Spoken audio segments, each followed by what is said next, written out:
Juba 1. veebruaril valib Tallinna Ülikool uue rektori. Already on the 1st of February, Tallinn University will choose a new rector. Will it be Tallinna with an IT and natural sciences background, or Tõnu Viik, philosopher? This will be decided in the short term. We will be talking about what kind of future awaits Tallinn University and how things will proceed. The debate will be moderated by Urmas Vaino.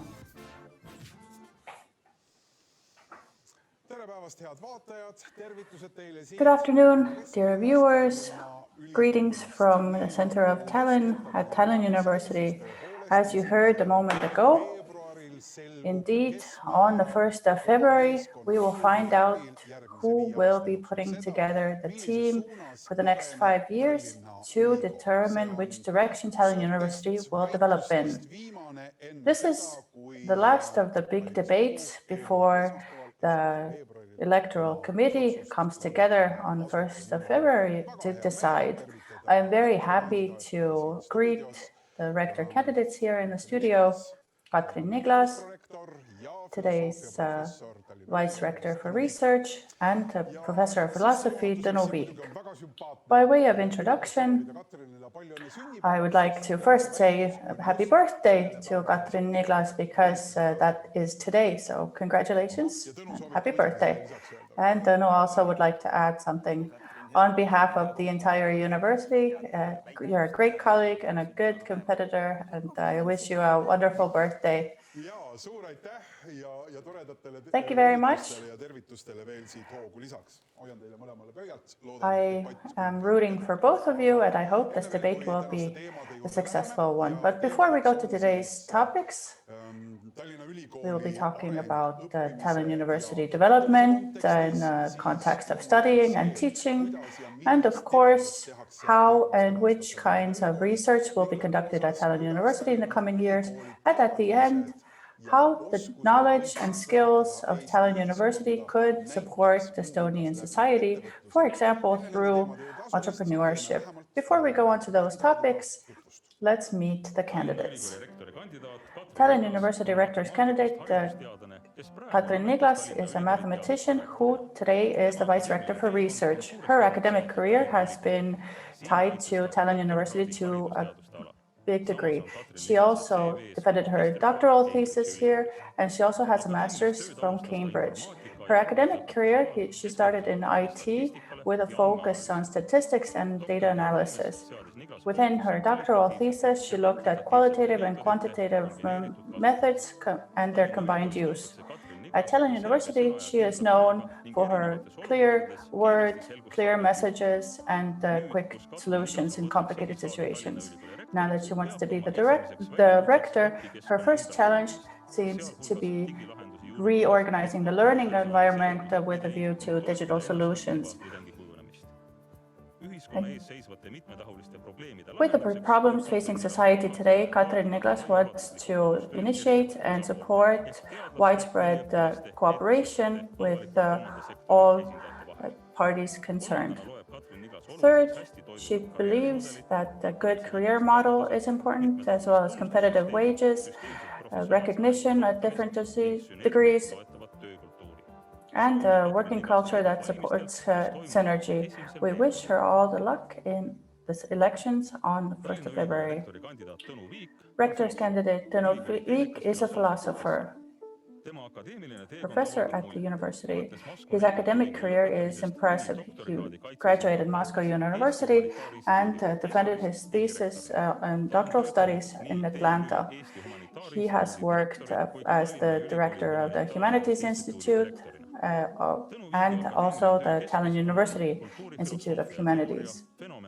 He has studied phenomenology, history, cultural significations, and also happiness and love. At Tallinn University, he is seen walking around with a smile on his face and dropping pearls of wisdom.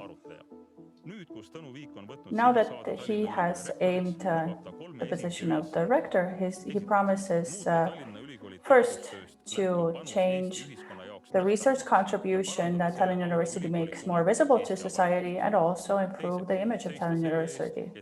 Second, to stand for learning at the university to be motivating and demanding for both students and teachers. And third, Tõnu Viik says that in order for it to be sustainable in every way, the university governance has to be empowering and inclusive. We wish Tõnu Viik good luck in the 1st February elections. All those watching the debate can also participate. If you are watching us on social media or in Zoom or Facebook, you can also submit questions in the comment section and they will be looked over by the moderator and forwarded to the discussion. Katrin Niglas, why are you a candidate? Tallinn University is my university. We have grown together for over 30 years and the university has done its best. I have tried to do my best. So I got the feeling that the university family trusts me, the society around us trusts me, and I have more to give. So I did not have any hesitation about taking on this challenge. I have never been one to stay in the comfort zone for too long. Tõnu Viik, same question. Why are you a candidate for a rector? I guess it is an internal restlessness, a wish to challenge myself. And I have been in management positions before. I think it's a little known fact that I have actually been a rector at Tallinn University. When the Institute of Humanities joined Tallinn University, I was the rector of the Humanities Institute. The rector, Mati Heinmets, changed that position to vice rector, but in any case, for a brief moment, I was a rector. But besides joining these two institutions, I think we can say that humanities has fared well as the people who have been involved with it. So I would like to repeat that success story. Katrin Niglas, you said you don't want to be in the comfort zone for too long. You have been in this position you are in for 10 years. Does that mean that the vice rector for research doesn't have as long of a reach, that they can indeed also arrive at a comfort zone? What is it that a vice rector for research can't do, but a rector can? Well, everything that's new is outside of the comfort zone. So the vice rector's job has, of course, challenged me in every way. But of course, putting together your own team, that's the first thing that seems very exciting and gets my thoughts racing. It's a challenge. And from there on, standing for everyone to a greater degree that comes with bigger responsibility and representing the university in society as well as in academic circles. While Katrin says that the family of the university has posed her candidacy, Tõnu Viik, your earlier experience with being a rector years and years ago, albeit short-lived, and you're not participating actively in the management of the university right now. Can we consider you to be an opposition candidate at this point? Well, yes, in that sense, I'm not a member of the rectorate, but up until recently, I was the director of the biggest institute of Tallinn University, where a bit over a fourth of the academic personnel is employed. So I have been quite close to them, and I can be considered as their candidate. So you would like to do something differently in the governance of the university? Of course. You had a debate at the Baltic Film and Media School. You said to Brit Hõbemägi that we have not reached omnipotency yet as a state and as the university. Over this candidacy period, what have you learned about the university that has surprised you?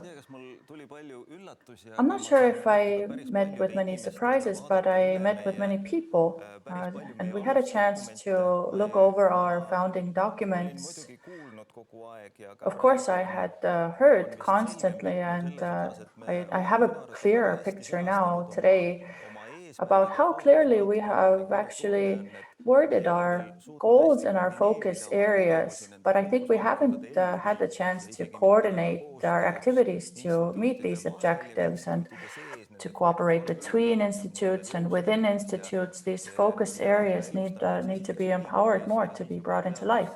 First in the university and then with a view to transfer of knowledge.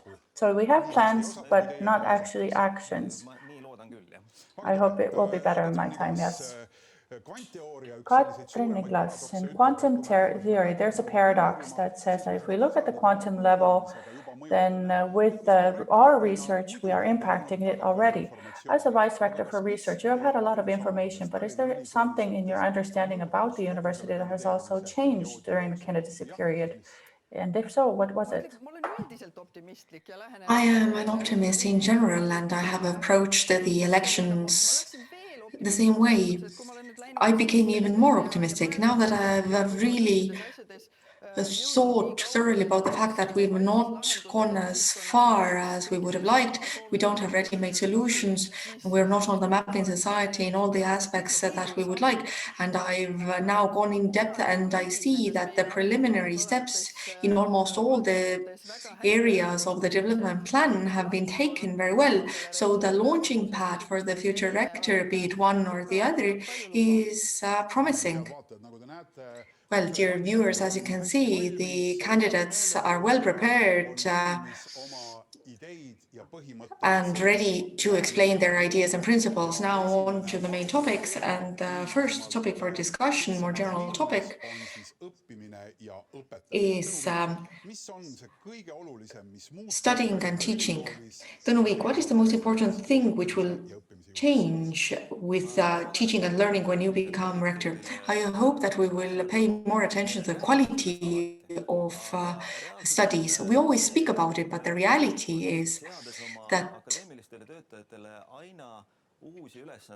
by giving more layers of tasks to our academic staff, then the teaching inevitably suffers because the academic staff does not have as much time to prepare their lectures. We want them to publish research articles, to be vocal in society, to work in the different university bodies and write grants. So this systematic overburdening, this in the long run can only come on account of students. So you're referring to a lower quality of studies. Well, people develop, and by optimizing and reducing the time they spend on preparing their classes, well, over time you get better at the work and you can accomplish more in less time. But still, I'd say that the attention that students get in university nowadays is different from the amount of attention they got 20 years ago. Do you accept this criticism?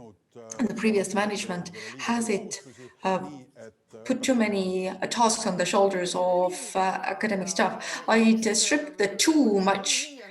It's one way and another. It's not black and white. It's not all roses. The digital transformation and time transformation is something that I accomplished 20 years ago. I decided that if it's a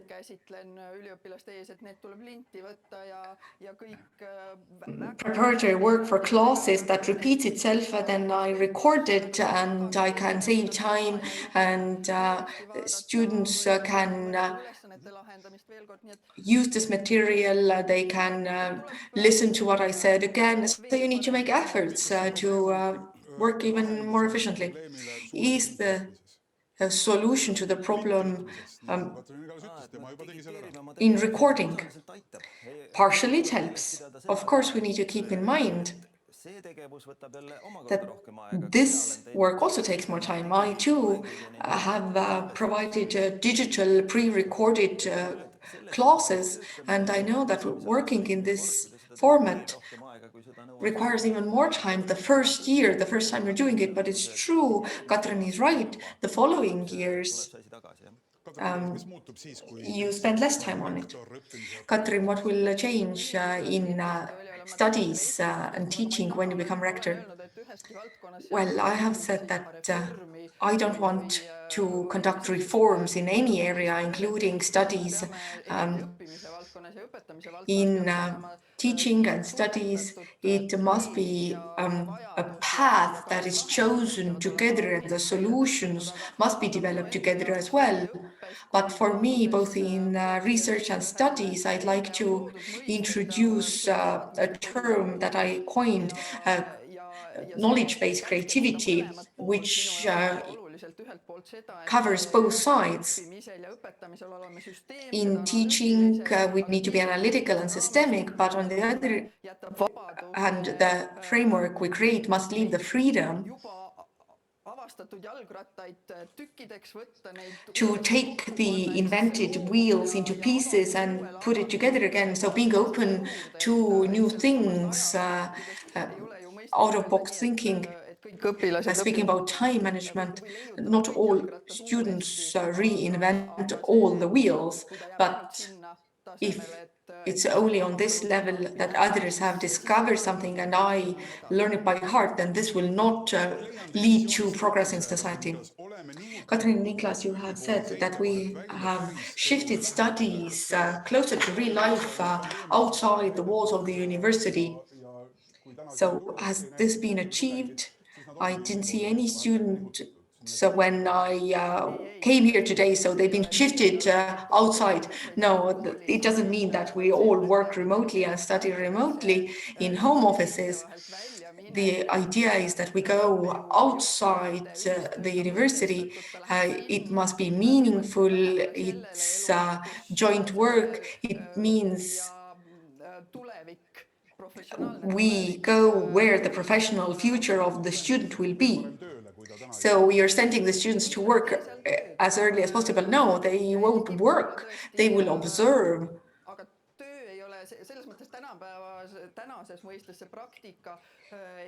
This practice or internship is not the way we understood it in the old days.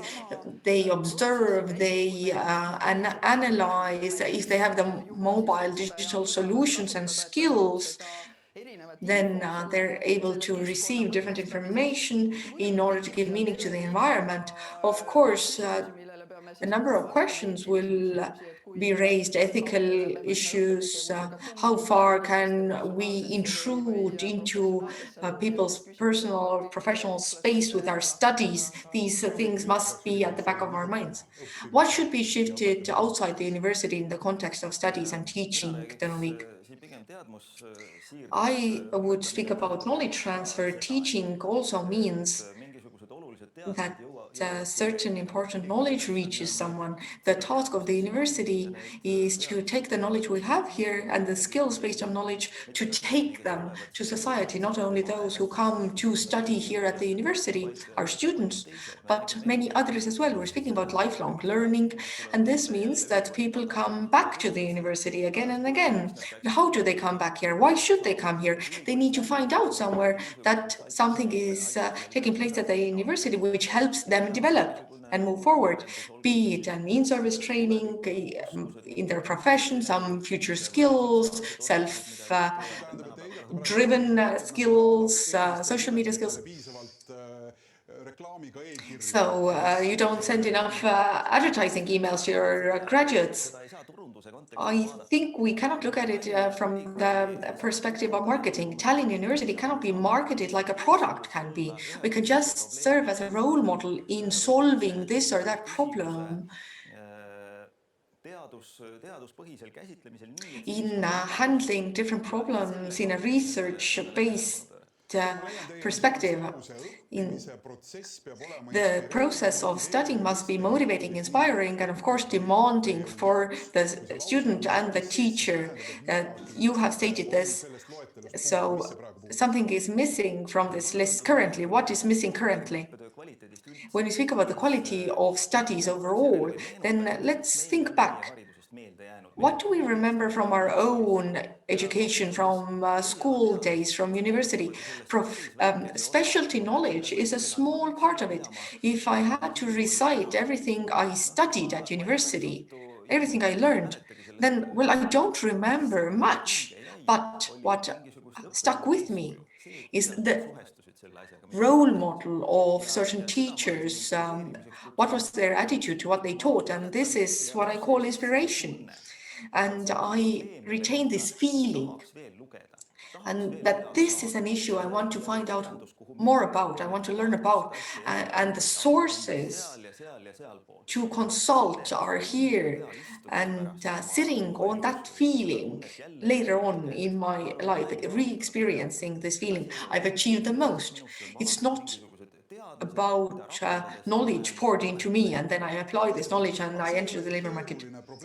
But that's not a complicated problem. It proceeds from how the teacher gives meaning to his or her work, how they understand the process that takes place after the class. Do we need a separate vision on that? It seems to me that it is a complicated problem. When I analyze myself and what I do in my classes or other teachers, to be honest, most of us mostly are engaged in knowledge transfer, in this canonical set of knowledge, trying to convey it to the students, thinking this is what they need to learn. And we don't think much about what makes this knowledge interesting, why I should acquire this information, this knowledge, what happens to me if I acquire it, how I could acquire it myself. It is quite complicated in school and in university. We are quite subject focused in teaching. We want to pour information from one vessel to another. And we have a question from chat. What could be the strategy of Tallinn University in developing English language studies in respect of modules and subjects and curricula? Is it good that the university is based in several locations? Well, experience from around the world shows that big universities have campuses all over the world. Okay, but what is the plan of Tallinn University? Well, at the moment, we don't have a vision of having a campus, for example, in Latvia, but our main aim is to enable our students to have an international learning environment. We have a plethora of problems when it comes to our students not being ready to leave home. So getting that international experience at home and being enriched by that also means being open. So bringing different cultures here, teaching different cultures here, getting that understanding and conceptualization is possible here as well. So in that sense, internationalization is not a business objective in and of itself to bring people from the outside here for that example, for that purpose. No, it's for learning as students and teachers. In 5 years, English curricula, are they going to be more numerous? I would like them to be, because we have so much exciting material to offer where we feel that we are developing very fast, and we could offer to the rest of the world as well. I don't think it's a question of having curricula in Estonian or in English. I think universities are multilingual as norm, because here people learn and teach who can handle subjects in different languages, translate subjects. And in order to be multilingual, we need an international public here, of course. But we would also like to have this public not just for our benefit, but also teach them Estonian, to teach them about the Estonian culture and society. So the benefit is actually bilateral, in my opinion. Thank you for those answers. The next question is from Joonas Nahkur, Väätsa High School. Physics and technology is his subject, and he is also the Space School Network founder. Hello, honorable candidates. My name is Joonas Nahkur. I am a teacher, and I would like to share an experience with you. Maybe it'll enrich your discussion. I have come here out into the wild to a quiet place because I have a lot of noise and children running around at home. And this is probably a situation that is recognized by many people who had to fit their entire life into their home last year. As a teacher, that put me in a situation where I had to find very creative solutions in order to guide children to craft things, to move around in the wild. And the keywords weren't cramming, not cramming species names or formulas. It was about self-directing students and how can I make students manage themselves. As a university student, I read about university students losing motivation without human contact. So, come what may, perhaps we might have the similar situations again, perhaps not as drastically.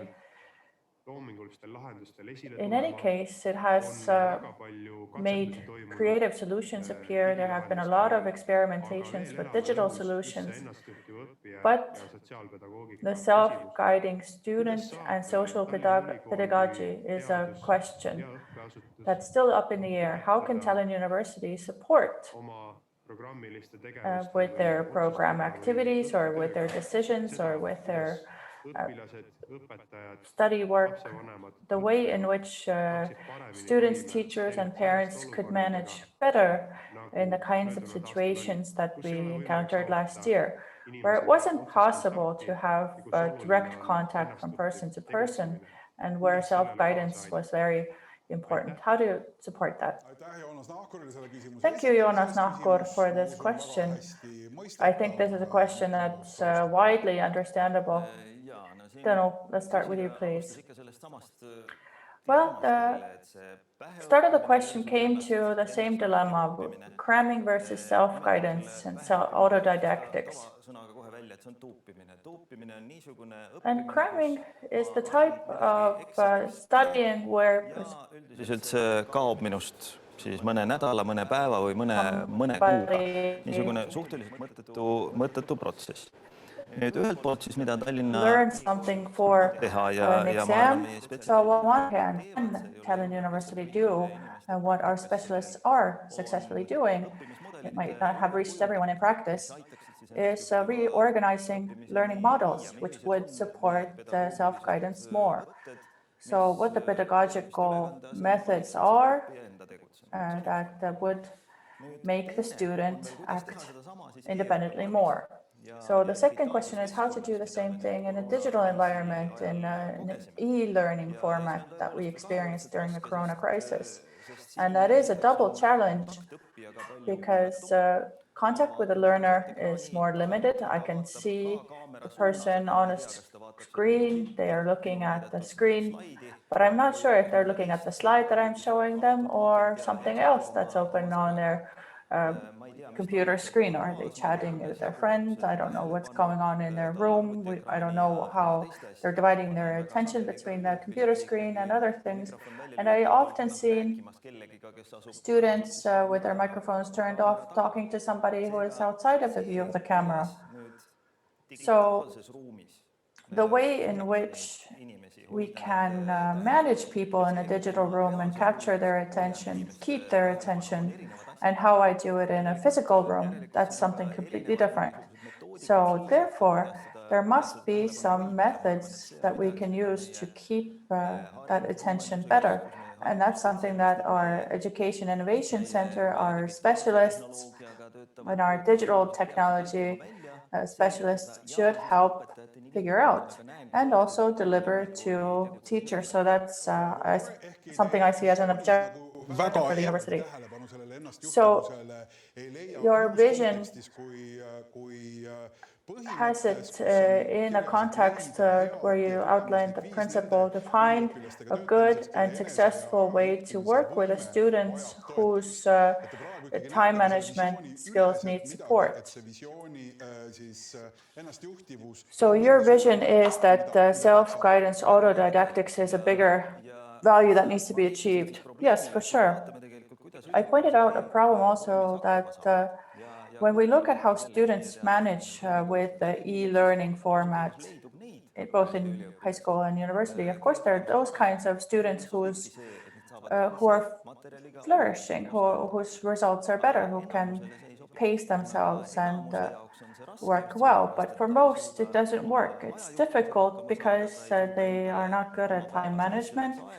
They can't allot the time for studying into their day, and they don't have that self-management skill. They might look at the problem and then just abandon it.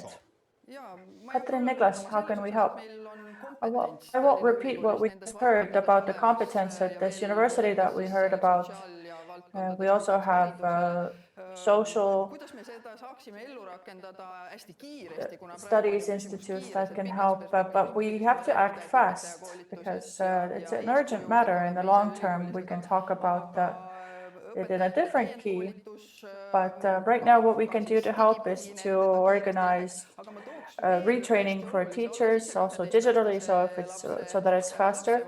But being a parent of a 12-year-old, having gone through this trial, I think the university could also aim at the parents, because when we go from the university to the school, which is, of course, an important matter for the university.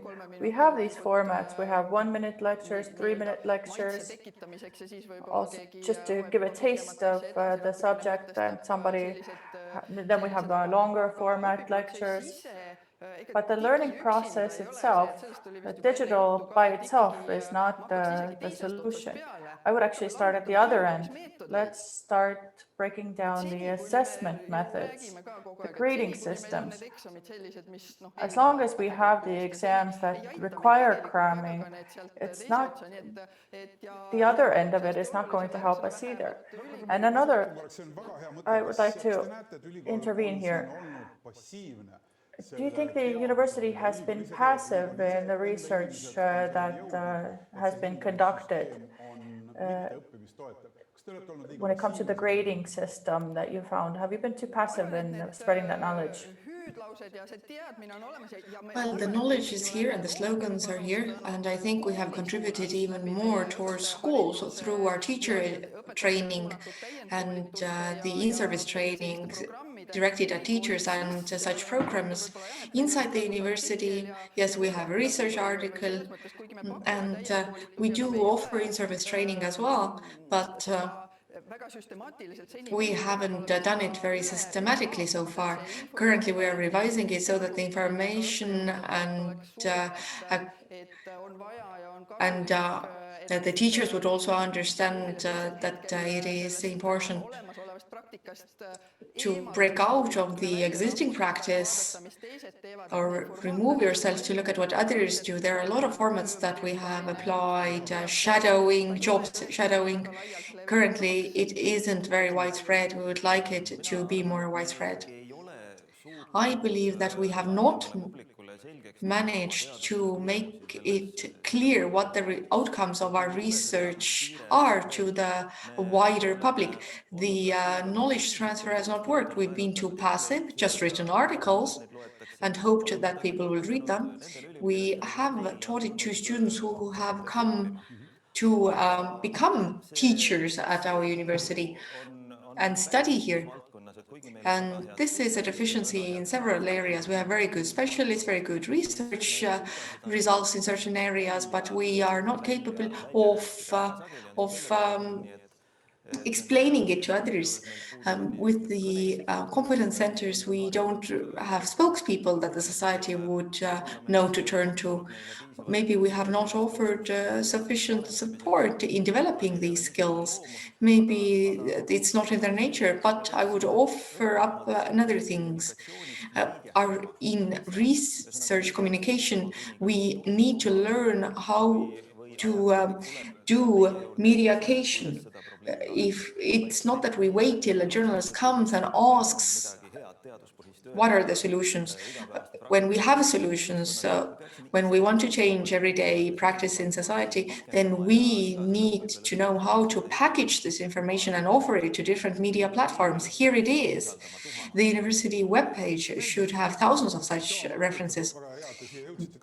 The mediaification is very interesting. Doesn't it contradict what you described in the beginning, that the teachers are overburdened, they don't have enough time for teaching? But now I understand that you, as rector, expect them to also become communicators on media platforms, create the communication for consumers.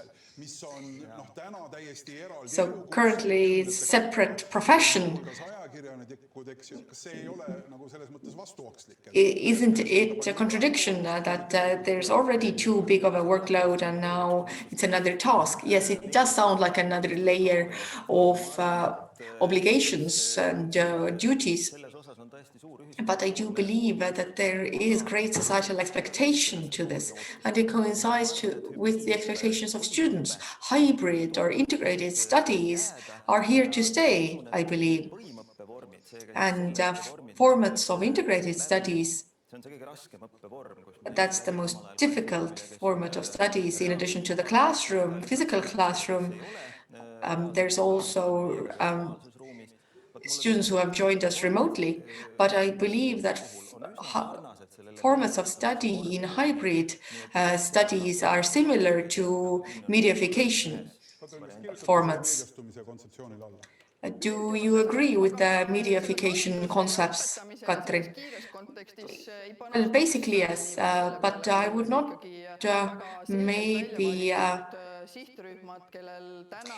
just believe in mediaification in general. We still need to choose our target groups, and it's our opportunity to better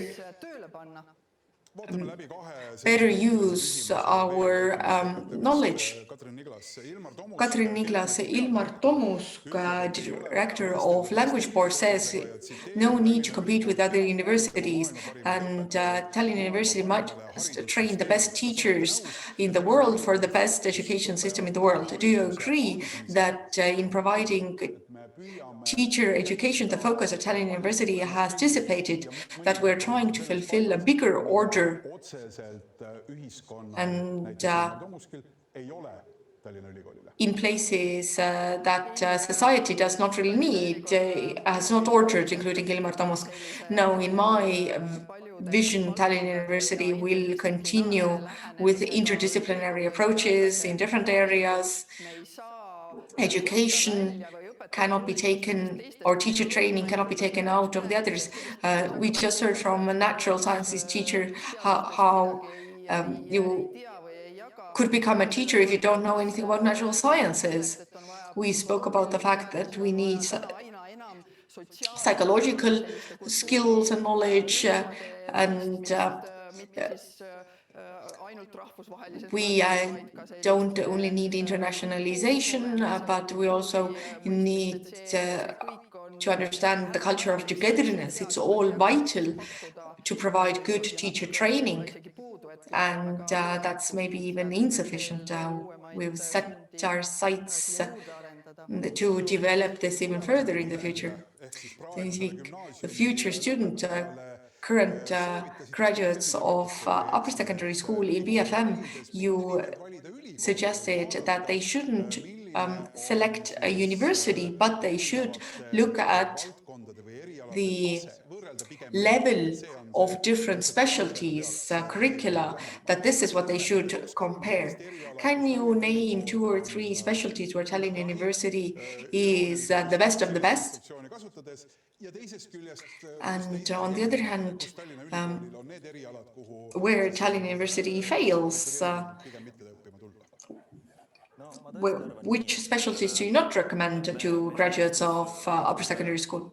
Well, in Estonia, with great fondness, we look at universities' rankings, where 1 score is given to the whole establishment.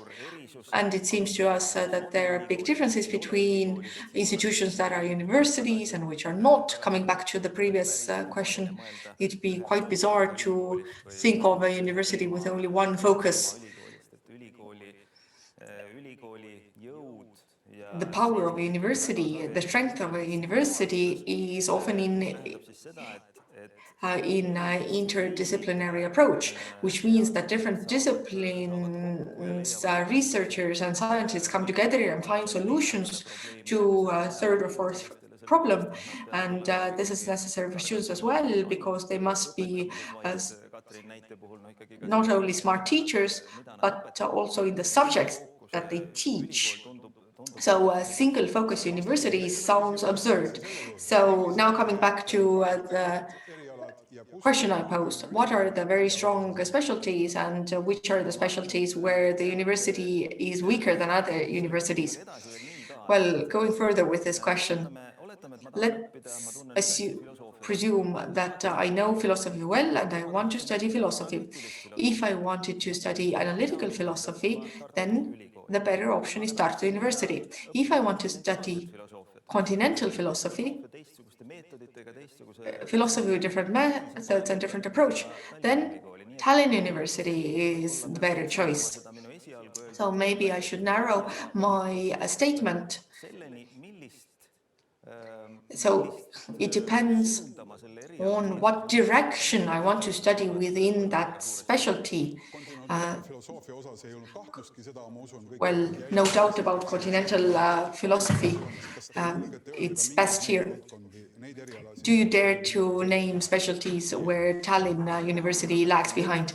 No, I do not want to outline them in this TV debate. I'm sure there are some. Katrin, Niklas, what should be done with these specialties that Tõnu does not want to name? Let them be. We know that there are some. In the competition of universities, they exist. In some ways, they are evolutionary. In the evolutionary perspective, they are necessary because you always need to strive to become better. But what is the new rector's plan to develop the specialties that are slightly lagging behind? I'd start farther away. Due to circumstances, we have made difficult decisions and narrowed our focus. So I would say that the specialties that really were lagging behind are not anymore. The grading system in Estonia puts us in second place after the UK, and it shows that there is satisfaction. We have received criticism.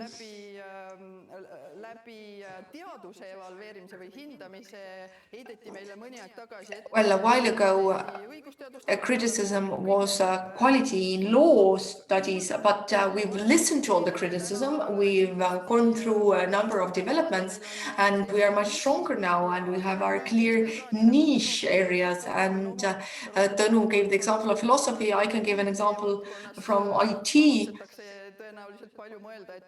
A lot of people think that TalTech and Tartu University are the best ones, but in human computer interfacing, we are very strong, and education innovation, education technology, these are our strengths. So in quite large areas, we are managing very well, and we have been open to criticism and bridged the gaps. Thank you for answering these questions. And next question now. This one also comes from the outside of the house, and it has to do with learning and teaching. But from the environmental and green thinking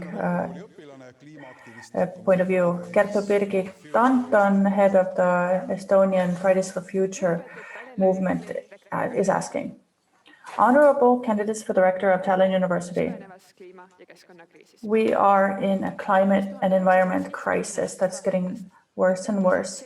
Since the 70s, the researchers have said clearly that we have to stop emitting CO2 and greenhouse gases, because otherwise in the 21st century we will be in a climate crisis. Besides reducing CO2 and greenhouse gases, we have to keep an eye on natural habitats, on our soils, and on our wild biodiversity. Despite the alarms by environmental scientists and by international agreements, big objectives, we have been moving in the opposite direction. We are destroying habitats faster and faster. We are emitting more greenhouse gases each year, and that brings us to a climate and environment crisis. In today's world, the climate crisis is also worsening.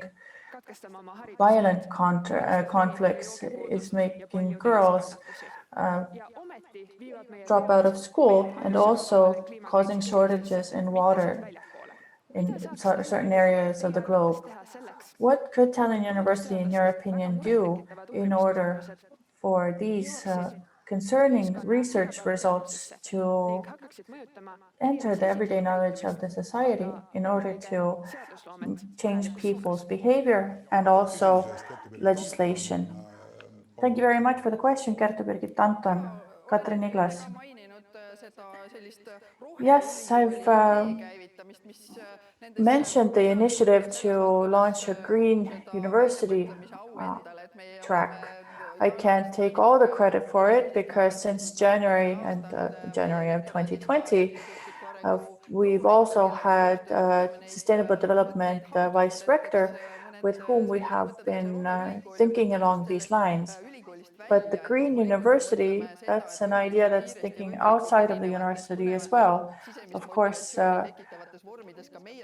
we need our students, we need the motivation and stimulants for our students to guide them on that track. But we have very many different target groups that our knowledge needs to get to. We need to integrate that with the pedagogical competence. Of course, the university has to also create research more intensively in this area, more systematically. So in that sense, I have already thought some time ago that while we have 5 universities at this moment, we need to come together and get this sustainability excellence, a center of excellence done. So we need to figure out how to do that and do it fast. And we have to show an example. We have to grab the bull by the horns, take care of our own campus, do the elementary things that have been lagging. We have to quickly get these in order. They are being fixed as we speak. And I wholeheartedly agree that everything starts in our thoughts, and in my vision I have outlined that we have the competency to understand how people think, why do they think that way, how to be smart in getting people to think differently, to think more than just in terms of sorting waste. A very concrete question in this context. I have read the document from last January, and I noticed that Tallinn University wants to become a carbon neutral university. How would that work? We actually replaced the carbon neutral with smart and sustainable. So in the previous debates, I already mentioned that we can be neutral if we take also steps in carbon capturing direction. Kinkisime rektoraadi poolt 1000 kuuse või männi, kumb ta nüüd oli, istikut ja kavatsemegi teha ära selle Tallinna. For example, recently as a gift we gave 30 pine saplings I don't know if that's going to make much of an impact, but of course, we have to reduce our CO2 emissions and then see how we can deal with capture. Of course, it's a big question, but what do you think the most radical change is that we should be undertaking towards getting that to neutrality? Because the university cannot bind carbon, that's done somewhere else. But what is one clear change that the university can do? Oftentimes, people think about sorting waste, but that's not a question. Of course, waste is a small part of it, and it's also a significant symbolic step. But there are some other things we can do. For example, our buildings, quite a few of them are not energy efficient, so it's a big goal for the university to think about how we can solve that problem. So you would take some money from the next year's budgets to fix the houses, fix the facilities. Yes, actually, we have on the table a plan to work on one of our dormitories, replace that, and so on. Yes, it's true that all science reports show that the climate catastrophe likelihood is higher and higher, and it's coming, and we are in the role of those who are responsible. So why the climate crisis has come about? When we look at the causes and possible solutions, it all comes down to science, because the Anthropocene has been brought about by science, and science has to get us out of it. And it might just succeed. So this is really an issue on which we are looking towards the universities for science-based solutions, because let's be honest, our society does not want to go back in history. We cannot go back to the models that we lived according to in the 18th and the 19th century. We are not going to give up heating large buildings to a comfortable degree. We are probably not going to all live together with our several generations of our family in a small space. We want to keep the comforts that we have fought so hard for, but on the other hand, we want these comforts to also not destroy the wild nature. So we are doubly betting on science. And 1% of the state budget for research is not going to help out. We need something bigger and more. What Tallinn University can do, first and foremost, is to change the way people think, and that's how the society feels about this issue. For example, those who are studying here, we have to arrive at a moment where all our students start to thinking about sustainability. Well, it's not a question of the students. We know that the young generation is very much ready for change. I don't think they are ready for change. I think a large part of our learning and our studies is about passing on basic knowledge. And after we passed on to the Bologna system, we have tried to compress everything into a 3-year bachelor's program. That's very hard to do. So all kinds of additional goals or additional competencies, talking about them, it seems like we're taking away something from the specific subject, forcing people to learn something new. But our challenge right now is, for example, how do we teach sustainability within philosophy? Of course, I don't have the answer right now, but I think environmental awareness is the key. Getting the idea to people that people are not isolated from their environments, and we can, of course, use philosophy to get there. As a rector, what would be your first steps to getting to that model of understanding that takes as a basis the problems in the environment? õppimine on eelkõige ikkagi inspiratsioonil põhinev I protsess. believe that studying is based on the process of inspiration, and you cannot really achieve anything with forced measures.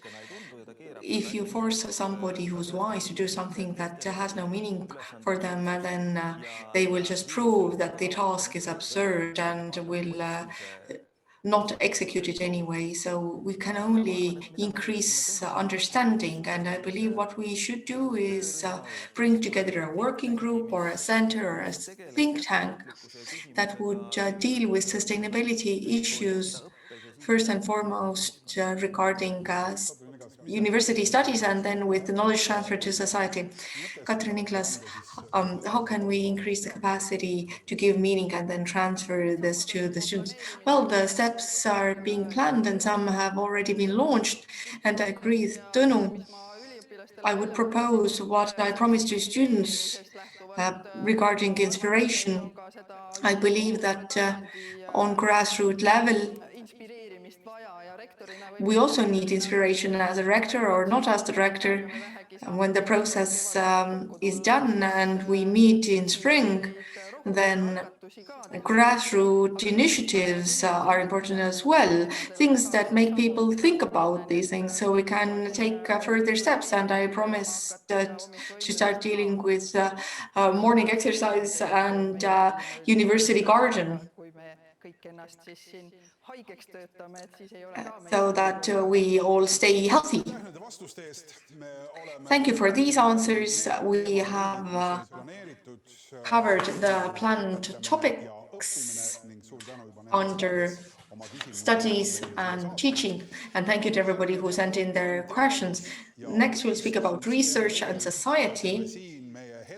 But first, we'll take a brief break so you get a chance to look at how the rector is elected. How is the rector elected? The electoral committee with 105 members elects the rector, including members of the University Council, 11 of them, 34 Senate members, professors who are not members of the Council and Senate, 46 of them, and 21 students, so a fifth of the members of the committee.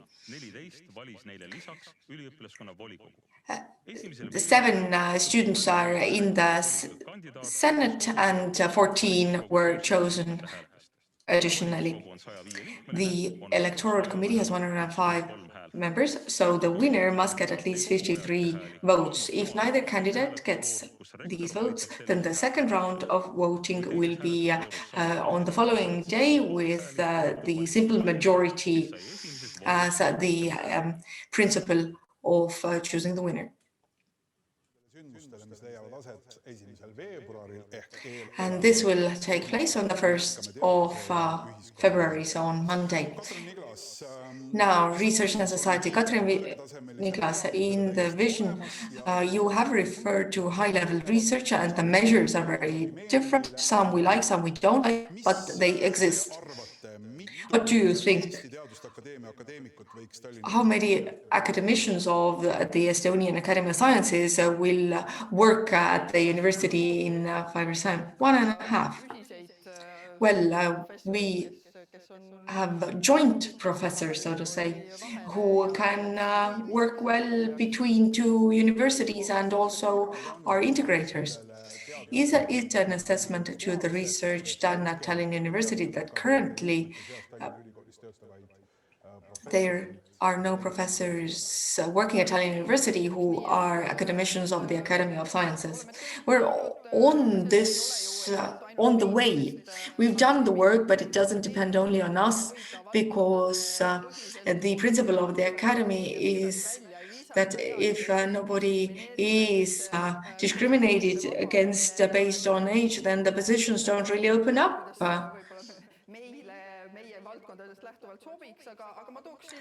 Based on the areas that are suitable for us. But in the past 3 years, the research awards of Republic of Estonia have been given to our teachers, and we have prestigious projects on European level, and the strong initiative locally is noticed, and European financer provides funding to create world-level competence centers, one in education and one in humanities, related to digital world, this analytical approach in both cases. So I already mentioned our regular and other assessments, which have all recognized us. Tõnu Viik, what are the areas the academicians could come from? What are the research areas that would give these academy members to university? I would say it's not about quality of research. I would say it's about distribution of areas at the Academy of Sciences. When we look at the research areas that based on external indicators are very strong at Tallinn University, humanities, social affairs, and education. And we have many national and international research grants, many awards, scientific awards. These are areas that at the Academy of Sciences are underrepresented. So that's where the proportion comes from. Jane Andresoo, Director of National Library, has worded the challenge for the new rector. What to be very strong in, and refers to the fact that in general it's simple to be average or mediocre in many areas. Do you agree with this thinking that the rector must contribute to certain areas, and what are those areas that should be developed very strongly at the university? Like I said before, I don't believe that it's the mission of the university to develop a single area or two areas. It does not correspond to interests of society, to interests of students. It does not correspond to the interests of future Estonia. We would be very short-sighted if, based on current research grants or measures, we would decide on a few areas to develop at the university. Physics or mathematics teacher training, would we eliminate them? No, the society needs them. And this is a societal mission that the university must fulfill. Katrin Niklas, looking at the reality of the university,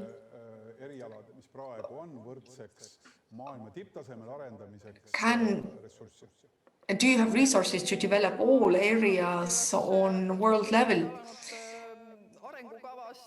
The development plan that started in 2015, we took this step. We stated that we must have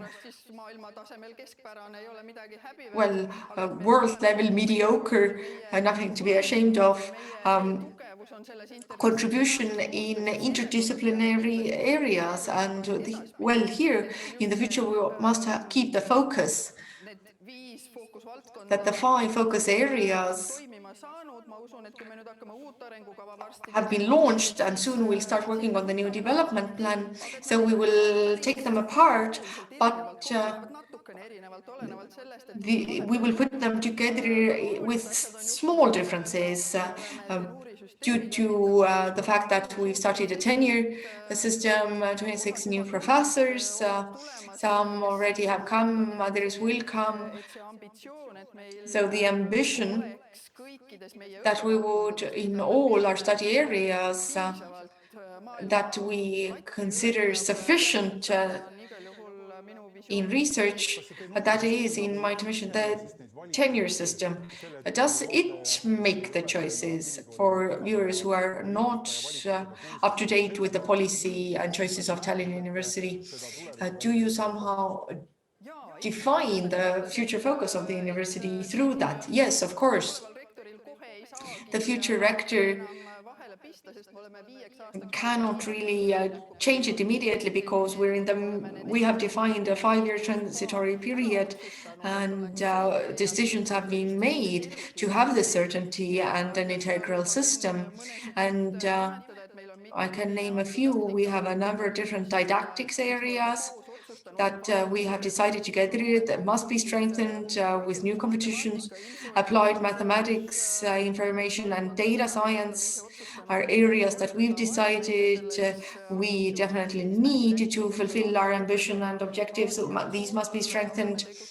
In the direction of Asia, we are active. We want to become stronger here. BFM, film,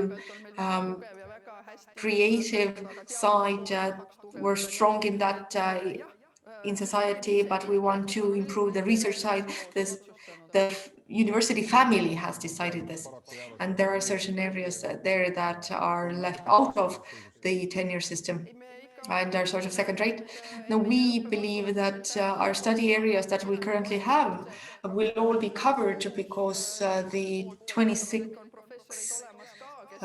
and we have some professors who are world-class and this entire set, but we would in the future, after the 5 years, would like at least 5 or 6 additional professorships to be created every year, so every fourth should be in the system to lead it. I'd like to specify that, of course, there are areas that are left out of it. I'd like to give an example. Even though we created the professorship in European languages and cultures, then unfortunately there is no such thing as a European language or culture. So there are very many different languages and cultures, and if we want to strengthen all the languages and cultures we teach, then we would need to create professorships in all of them. So we would like to change the tenure system as rector. No, I don't want to change it. I think that we really have invested in it, and this is an investment in our academic life. And the tenure professorships that were created, I do also hope that these will become engines in these areas. Will it help out all of our areas? No. And did we do it so successfully that all the 26 plus our own ones will fulfill all the expectations we have set? That's the next thing to look at. And next question comes from Karin Jansson from Estonian Science Agency, Research Agency. Dear academic family of Tallinn University, honorable candidates, I am very happy to welcome you on and greet you on behalf of the research agency. Today is another important day on the journey to elect the rector. The public debate between candidates helped us get closer to choosing the best rector for the university. And I'm very happy that as the CEO of the Estonian Research Agency, I can participate in this process and help a little bit with making the choice easier by asking questions from the candidates. We all know, and every country has an important role in supporting research and guiding it. But in different eras, the role of the state is different. At the beginning of restoring independence, research policy was about organizational matters, how to quickly leave the Soviet system behind and transition to a Western research system. Now it's about financing of research and increasing the role of research. And in light of this, the expectations to universities are huge. And I have two intertwined questions here. First of all, what should the state do so that the university's motivation to solve real-life issues would be bigger and the research impact would grow? And now more specifically about Tallinn University, which changes need to be made in the management of Tallinn University and its activities so that in 5 years' time we could say that Estonian society and economy are, because of Tallinn University, more research-based and research-intensive compared to today. I wish you a fruitful debate around the future of Tallinn University, which will help choose and elect the best rector for Tallinn University. And to the future rector and his or her team, I wish all the success in fulfilling all your promises and developing university life. Thank you for the question, Tõnu Viik. You may begin. Thank you for the greetings and for the good questions. First, how to increase the impact of research and why are we even talking about the impact of research? I think the university's role here is big. On the one hand, it's our research policy and a change in its direction. For when we were trying to build a more Western research culture and integrate our researchers towards the West, we put all of our research funding into it. We looked at what are the biggest internationally recognized achievements of Estonian researchers when it comes to all kinds of activities. And we took the publication numbers and we started evaluating it. And then we noticed, unfortunately, 15 years later that, oops, it actually takes us very far from the actual Estonian problems. And now we want to reverse that process so that the motivation of the researcher isn't the number of publications in the database, but rather the content of the matter. So how do we go about doing that? I suppose we reap what we sow and we get what we measure. So we should start thinking about how to change the measurement of research work. Of course, it has to be in conformity with the highest international standards. But for Estonia, we should pay more attention to what the topics of research are and not direct our money towards where there are most articles, but towards the topics that Estonia needs most. So that's something that can be done. And what those in charge of research policy in Estonia can do. Now, what can we do in order for our society to be more research-based? Once we have refocused our researchers from the international orientation towards Estonian orientation towards the topics that we need here, the next step is for the society and the university to be connected. And this brings us back to the topics we've talked about before, knowledge transfer. How do we make it so that the students' learning is research-based, and how to link up the researcher to the society. Katrin Niglas. I don't have any points to argue with here, but I would like to add something that I would like to emphasize. So changing or resolving the societal problems, I think a big obstacle here is that the interdisciplinary topics get punished, so to speak. The system of grading or assessment, since they are new and innovative, and since we have very little resources, and we have heard that up top, you might as well just throw the dice or do rock, paper, scissors. Usually we look for 3 opponents that are international. It's enough to have one that's in a different paradigm research-wise to not get the grant. So that was one idea I had, and other ideas have already been talked about a lot. Enterprise Estonia applied the research measure just opened yesterday. The ministries want to have more say in what the research directions are, and we have to stand for not becoming too fragmented to form an integral whole. So all these criteria and allocation mechanisms wouldn't get too different.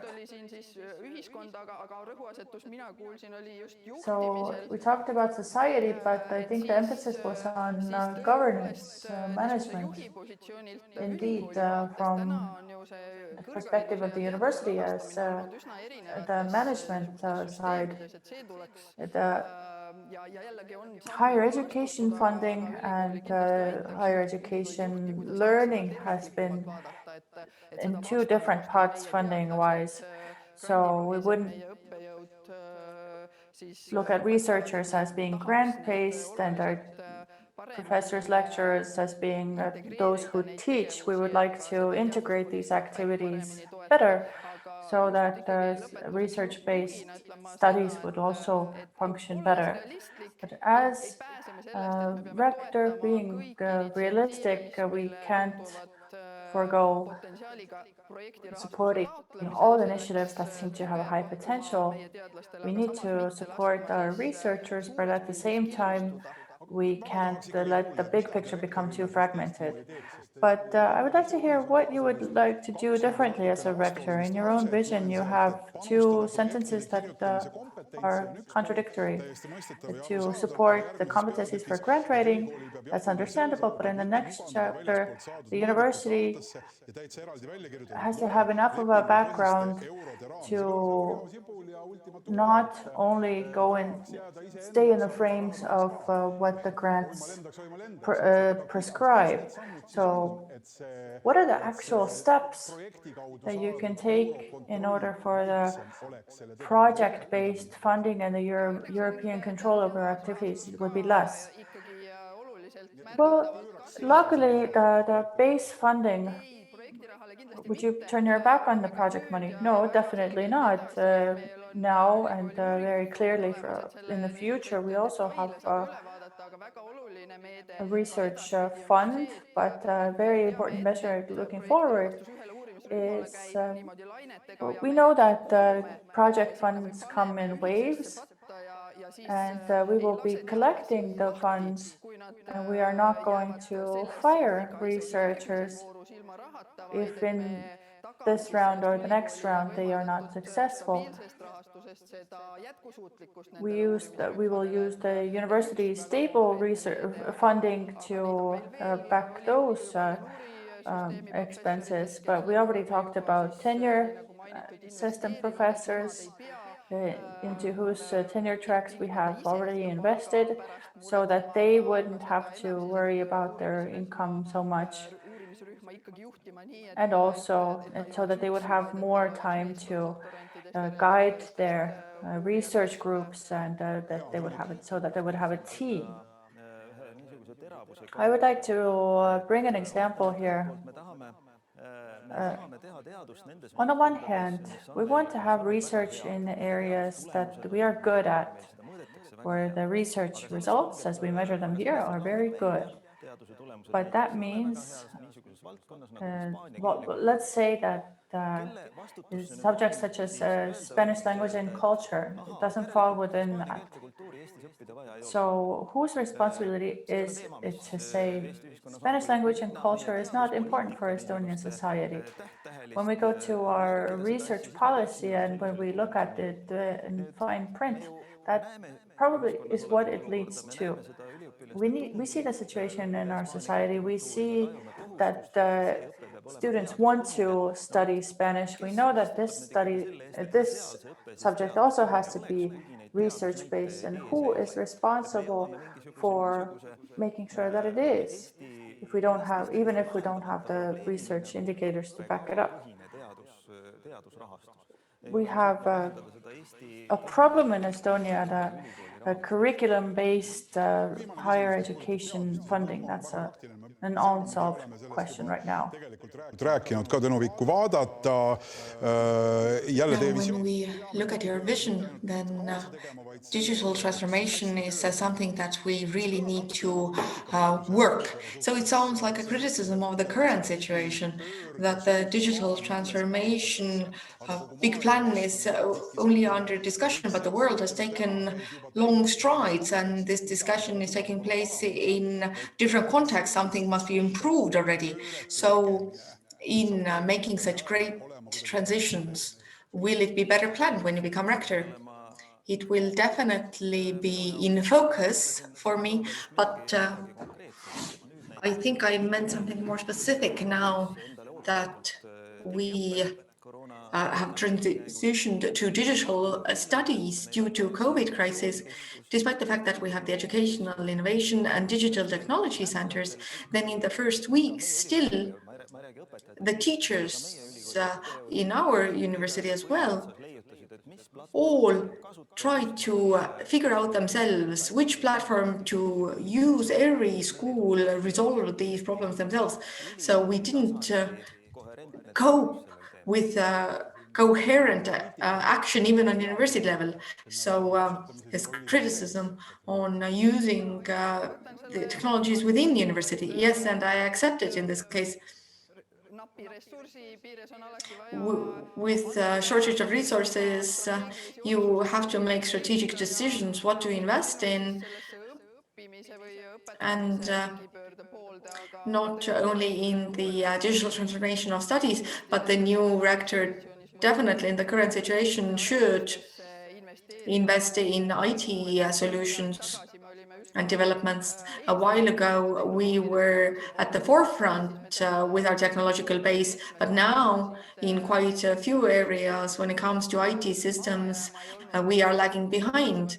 On campus, we didn't even have sufficient Wi-Fi in the first weeks. So these concerns have now been put on the table, and you can't escape solving these problems. Now let's shift the focus, and in a moment we'll speak about cooperation with companies and labor market. Tallinn University in figures 2021, that is the clip to introduce the next session.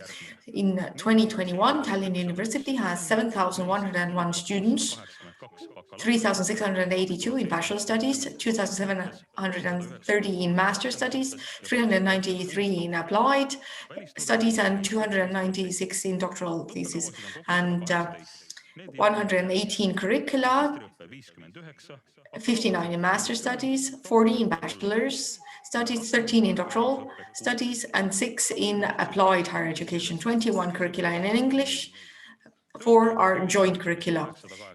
882 employees, half are academic and half are support employees. 56 professors. 8% of the employees are international, 92% are local. This is what Tallinn University is like in 2021. Who will become the rector of Tallinn University for the next 5 years? We will find out at the beginning of next week and next month, on the 1st of February, when that choice is made. Next we'll speak about labor market and entrepreneurship, and Ruth Oltjer from ChemiPharm and chair of the Council of Tartu University will ask the next question. Honorable candidates, without any idea of who will become the rector, I am certain of one thing, that Tallinn University will gain a distinguished rector and a very good cooperation partner for Tartu University. I wish you success in today's debate, and I affirm on behalf of Tartu University Council and Management that we're open to cooperation. The university's role in developing knowledge-intensive economy, I would like to ask. Estonian knowledge and research-intensive economy is based on local researchers' ideas. These are hard to copy and renewed. For ideas to go from labs to business, mobility of researchers and scientists is considered very important. That researchers of university have the opportunity to try out their ideas in practice in business. And if they want to return to university a few years later, then they have the right to continue their research. And a smaller number of publications is not a hindrance to applying for positions at the university. How to make this concept practical? What does it mean for a university? Retaining the salary, grants, retaining jobs. And for the university, what are the biggest obstacles? And dear candidates, would you be willing to implement such a system at Tallinn University? Thank you for your answers and all the best. Thank you to Ruth Oltjer for asking the question. I'll start with Tõnu Viik. Thank you. To achieve this, we need changes in how we assess the contribution of scientists, that counting the number of publications should be put on hold, for example.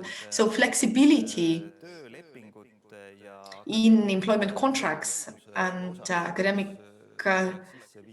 demands should be introduced, and that is one of the reasons why they should be deliberated. Would Rector Viik do this? Would it be one of the initiatives of the new rector to give professors the opportunity, professor of philosophy, to participate in business for a while, to achieve greater contacts in society? Yes, philosophy professors can go to business. With doctoral students, when we were dealing with love and falling in love from a phenomenological approach, then we came to the conclusion that actually the dating and love apps on the market, they are problematic because they're not research-based in their structure. They're time-consuming and quite deceptive. It seemed to us that we would be able to maybe build a better functioning, efficient dating app that would make people happy faster. So humanitarians, researchers could also go into business. But you would focus on this. Yes, and the new career model does give an opportunity for flexible measuring. It is true that currently it is a formal list that applies to all the academic requirements that apply to all, but I see no reason why, in cooperation with Katrin, this couldn't be modified in the future so that fulfilling one or another requirement could be put on hold or replaced with another requirement for a certain period of time. And we've opened the door at the university to this already. What Tõnu Viik has referred to, that the door has been cracked. If you become rector, would you favor this? It is open, and as we heard in the question, that the period of assessment is put on hold for up to 3 years, that publications are still necessary, but the period is extended. How many professors currently use this opportunity? Well, I wanted to say that there's definitely inertia here, self-preservation, and the transition process is underway. People have not really thought about these opportunities much yet, but before you go there, you need contacts, you need real cooperation. As a teacher, university teacher, you don't decide this overnight, that, oh, now I'm going to go work for this or that company and I'll do open observation or something like that. These contacts must be established in the framework of the university. The company must see the benefit, and this needs to be thought through together. And we have a support system and platform for this.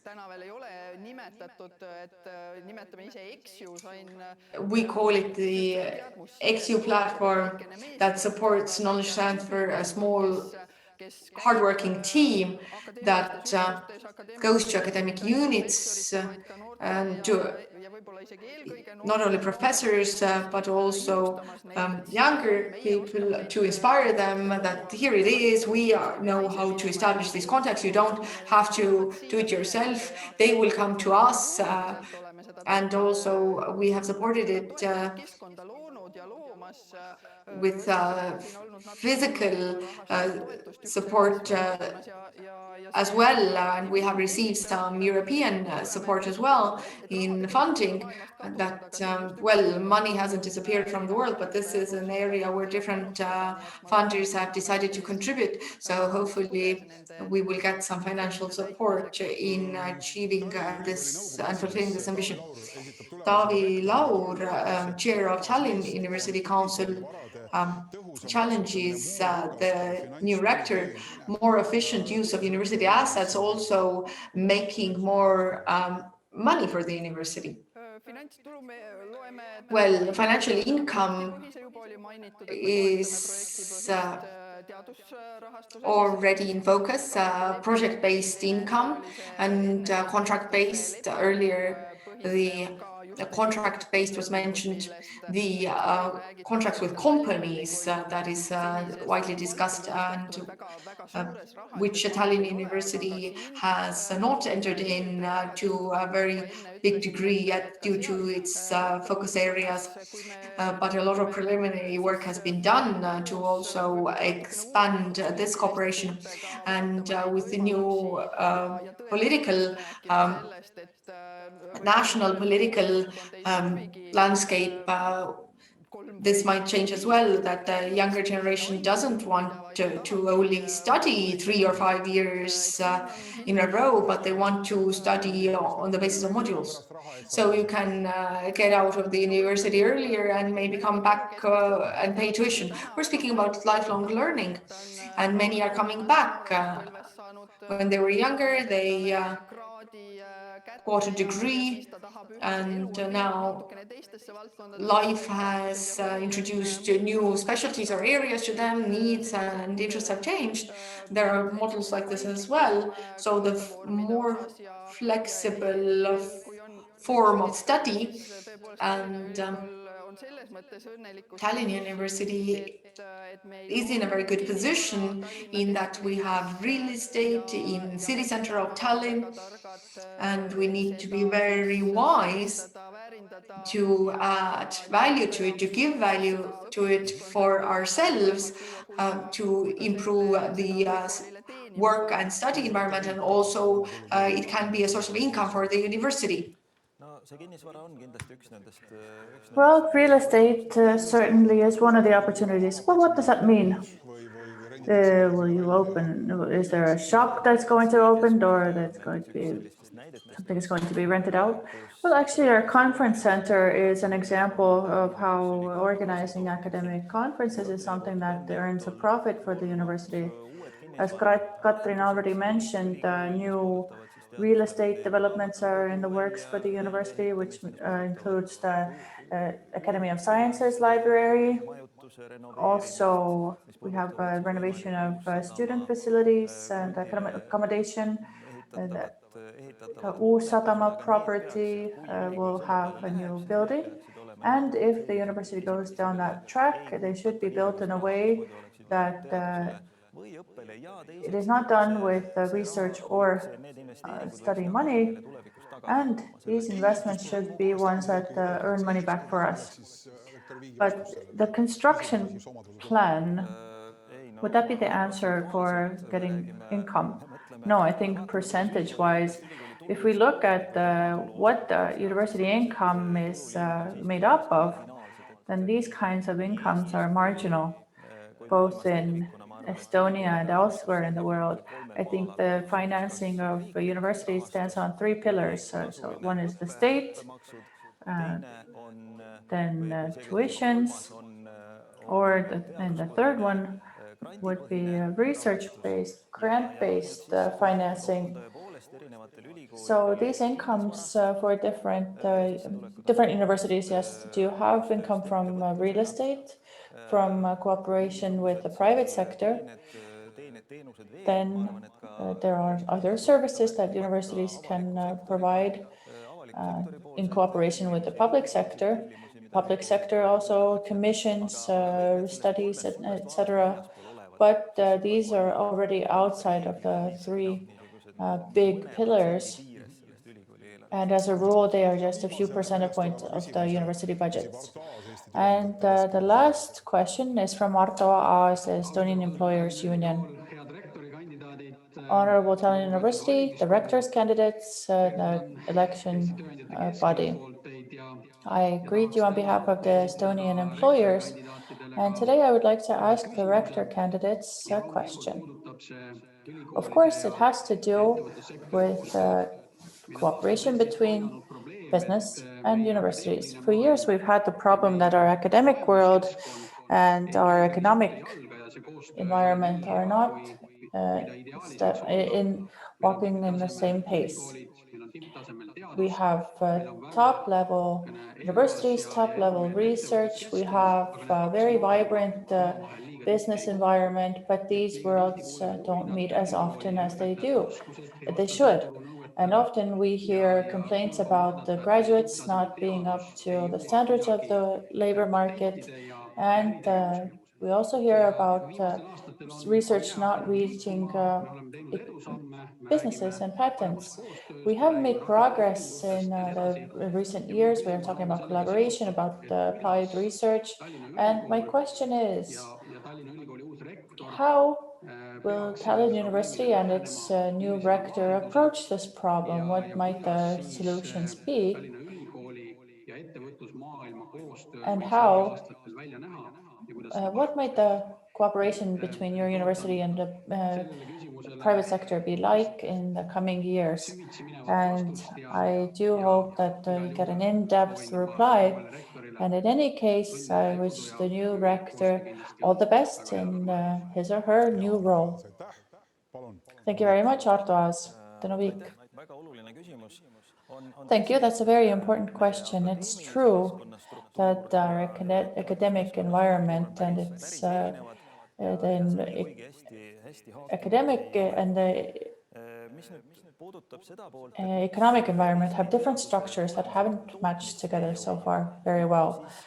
And why does our knowledge not reach production? Well, first of all, it can be explained by the fact that our businesses can't manage to stimulate our researchers as much as the big European businesses.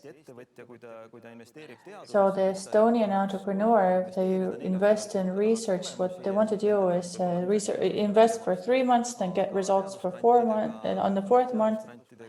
But when it comes to research grants,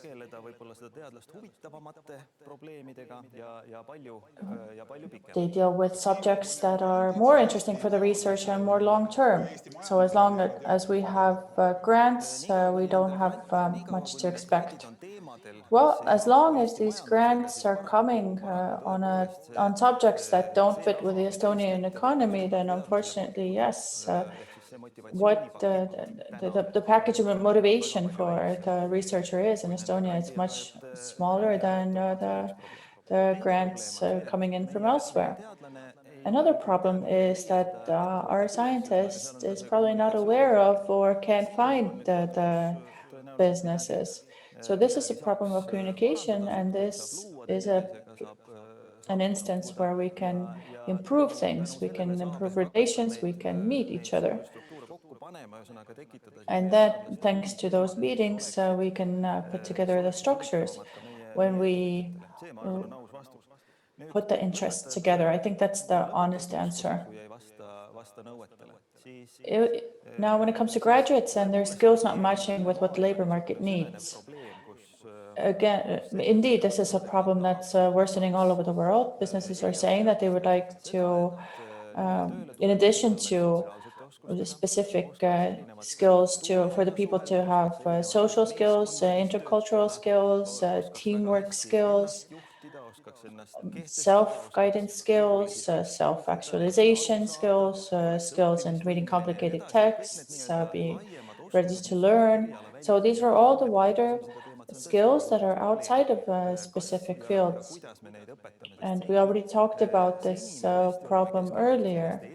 Do we teach these skills? Because so far we have focused on specific fields, and let's not marginalize that. Of course, this is a huge role in learning, but self-learning and those kinds of skills, we are making baby steps. I already mentioned the collaboration platform XU. I invite all businesses to visit that. We also have a common adapter platform where we actually do have a lot of offers coming in, and there is a lot of work to make interests and opportunities match. In Estonia,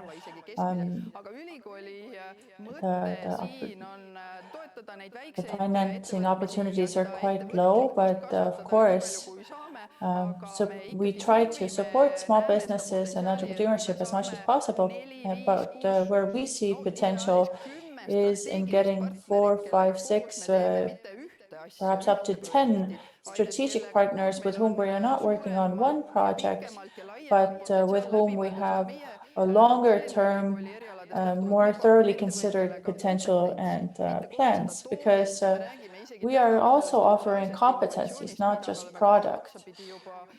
We are also talking about social innovation, and at the initiative of our academic workers, we have already been experimenting with that. We are talking about IO-free. We are talking about more than just patents. Already today, we can mention Dattel, Demek, Berici, companies like that we are working with. So today we have 3, 4 fields in which we are quite active. One of those is the digital education innovation, robots, and the second one is learning models. Then we have natural cosmetics. The biochemistry direction is quite strong. And in Haapsalu, we have, for example, the mud treatment valorization projects that we have been working with for quite a long time. And with our partners, we also have competencies to work on health development.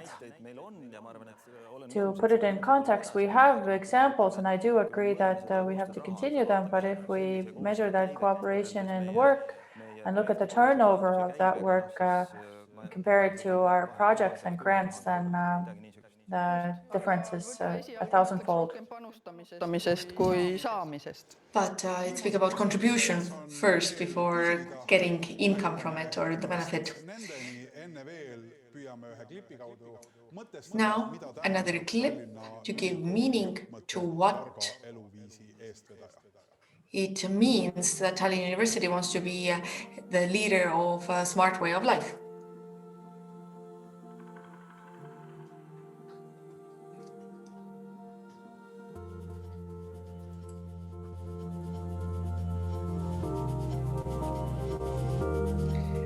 We take to the top with top-level research. We see the invisible with a geo-radar. We find ways to tell stories.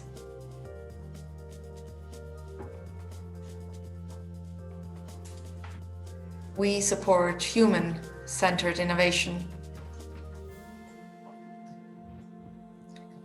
We create future-proof solutions together with businesses. We make school innovative.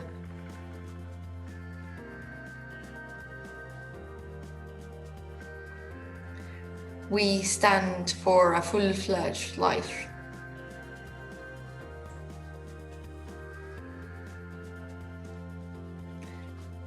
We look towards the future while valuing time, the East and the West.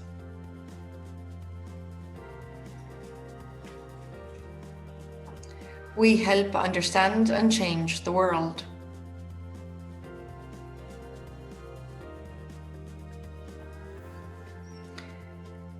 We study organisms on molecular level.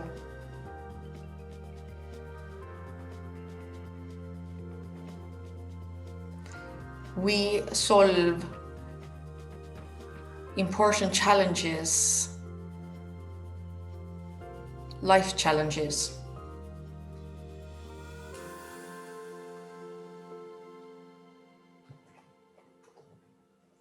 Smart changes in the interest of society together. Tallinn University.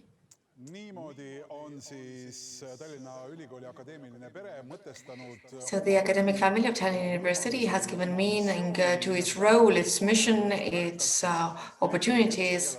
And one of the people in the clip, Tiit Land, the former rector, he now is already working in another university and participating in all new clips. But who will be the next carrier of the idea and message of the university, we will find out on the 1st of February. 2 questions to finish with to both of you. First question. What is the topic pertaining to students that currently on the 27th of January is your priority as a rector?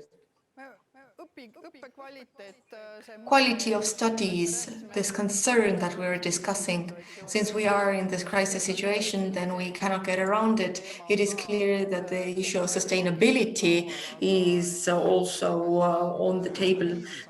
I guess we'll have to balance them. Study quality in crisis. Tanuvik, what about you as rector? What is the first student-related priority? In addition to quality of studies, and making studies research-based in all specialties, I think student councils should sit down together and think about what student life on campus is like. The COVID crisis has given us a very good lesson in that we suddenly realized that the physical environment, university as the physical environment where we meet, is something very important to us. So how does it work for students? To what degree do they meet and how? And it's also about the spirit of the university and partaking in it. That part must also through e-studies and virtual meetings has become apparent and clear. I forgot about something in relation to the same crisis, that behind quality of studies is the issue of mental health, and this is something that students have raised. There are Helsinki University research results that show that many young people are on the verge of burning out, and this is something to tackle as well. And last question before I ask you to speak to the 105 members of the electoral committee.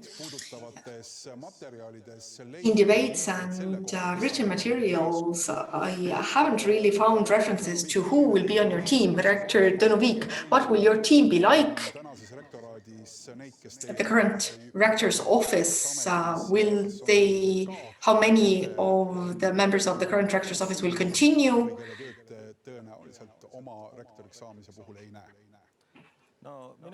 How many will not? The rector's office has not been decided if I become rector. It has not been decided because it would place those people whose names I announce in an uncomfortable position, but different schools should be represented in the rector's office, maybe those schools that have not been in the rector's office for a long while, and one thing depends on the other and vice versa. So this list cannot be announced before it is finalized and negotiations have been held. Though there is one certain member, I would make this proposal to Katrin Niglas. I would like her to continue as the Vice Rector for Research in my rector's office, because what she has done, and today we spoke about career model, that's her baby, and she's a true leader of Tallinn University, so this is a person I would not like to lose in my rector's office. Katrin Niglas, if you become rector, you definitely would need to find a new vice rector for research. Who would you see on your team, and have you made proposals to candidates for the position of a vice rector for research if you become the rector? There will be many more changes than just the vice rector for research. I have also stated that from social affairs and humanities, where we have not had vice rectors, definitely would be included. And I also stressed the importance of empathy, and these are the areas and where we find empathy to promote. And I have stated that sustainability must be developed further on rector's office level. And Helen Sooveli-Sepping has managed it successfully, but to the rest, we have till 17th of May. I have spoken to people, but I have not made proposals to anyone, and no agreements have been made. But this matrix thinking is quite usual, that studies, research, and business, and the content areas, teacher training, sustainability, and maybe sustainable in the context of our university from two perspectives: environmental perspective and human welfare. Our debate has come to a close. On Monday, 105 people will convene to vote which of the two candidates will become the rector. And now it's time for a final statement. Well, dear election committee, based on our regulations, things are set in this way that the decision who will become rector is up to you. And I'm certain that you will make this decision based on the best of your knowledge. And it is my task to offer up my candidacy and my will to act. I do hope that based on my management experience, I can make it work for the university. I hope that in addition to just listening to people, this open management style, academic staff will also be able to participate on idea generation level, and I hope to contribute in that Tallinn University would have a more visible and stronger role in society, in the general public. Thank you. The content topics have all been covered already. First, a promise. In the framework of 3 keywords: balance, experience, and dedication.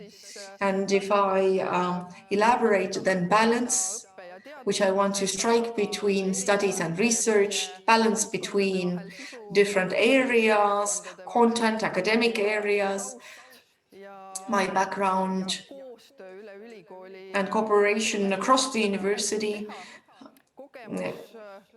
allows this, I hope. Experience as vice rector for research allows me to dare think that I can manage well with standing up for the interests of the entire university. And dedication, I promise I will work hard for the success of the university. And I affirm to not only the voters, but our partners as well, that if Tallinna University chooses empathy-based development, then Tallinna University will become a leader and shaper and designer of societal change as quickly as we dare to dream. Thank you to the candidates, Katrin Niklas, Tõnu Viik, for this very interesting, close to 2 hours, and I apologize to everyone whose life plans foresaw that they will watch the debate in an hour and a half. It took slightly longer, but we wish you a lot of success and wisdom especially to those who on Monday, on the 1st of February, will elect the new rector for Tallinn University. Vivat Academia! Thank you for watching till we meet again.